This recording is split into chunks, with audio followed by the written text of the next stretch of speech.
Oh my god. There's so much to do.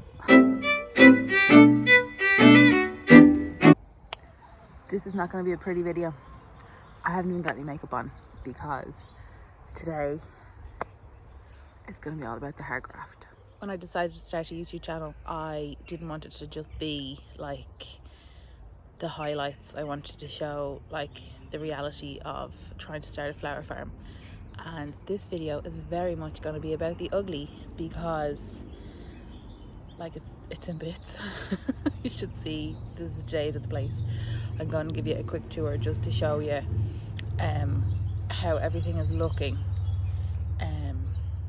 because I think everybody's like gardens, allotments, farms, whatever you have, ends up looking like this at some stage, and it can be very disheartening, but you know, it's easily remedied. You just need to put in a bit of elbow grease. So I'm just going to show you what it looks like. Be prepared. It's a mess. So I think first and foremost, you'll notice how long the grass has got in the paths. You can see there we've gone along with the mower and done one cut down the middle there. You would hardly even notice it. So it'll have to get like gone over twice basically. So I suppose we'll start with a tour of the beds. So under the netting there, I have my carrots and I have my garlic. The netting is used as a physical barrier to keep pests out. And this is my Breeza Maxima, which I nearly pulled up thinking it was normal grass. I'm starting to think there's treasure buried under this bed, because if it's not the chickens getting into it, digging it up, it's something else. Birds, I don't know what, but they're constantly pulling the soil back from the edges and covering the seedlings that are coming up. But my scallions have finally showed themselves, so that's nice. I also have radish and beetroot in this bed. There's a running theme throughout my experience of starting a flower farm, and that is the chickens have destroyed things. Case in point here is this bed of Sweet William that I grew from seed the previous year. The chickens have pulled half it up. These cornflowers ended up not doing half as well because the chickens pulled half of them up. Beside the cornflowers is a bed of gladioli, which I haven't weeded yet. I'm not really in a rush to do that. I've other more important beds that I need to get weeded, so I left this as is. But glads are great because they come back every year. You plant the bulbs once, you never have to worry about them again. Foxglove are also great because I didn't plant a single plant in this bed this year. They all self-seeded, and it was just as well because I forgot to sow any seeds.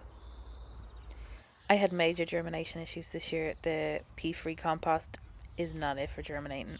I'm sorry, I know people will argue with that, but I had a nightmare with it this year.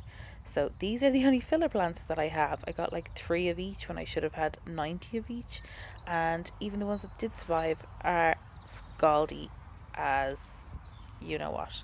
Also, the anemones, ranunculus and larkspur, all victims of the compost, all an absolute disaster. Still not ready to talk about it.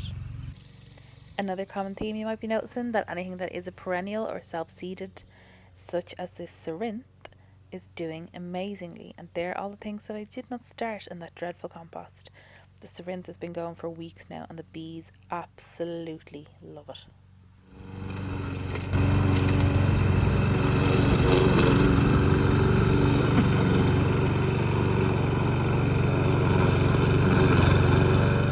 I don't really know how to pronounce these. I think it's echinops.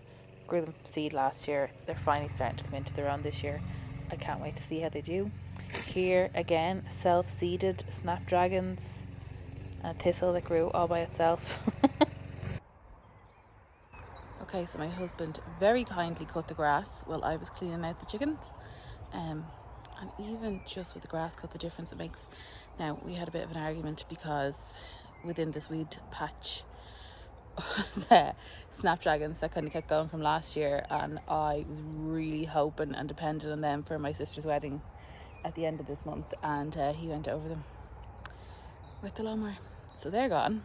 So that was a bit of a disagreement, but we've moved on, and now we are just doing some weeding, and all of the weeds that were in there are gone into the compost bays, and they will get turned into delicious compost which will feed the farm in the future.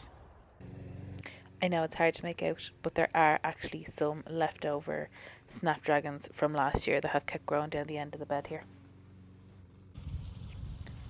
So after much hard graft and some team effort, we managed to get all the weeding that we needed to do done.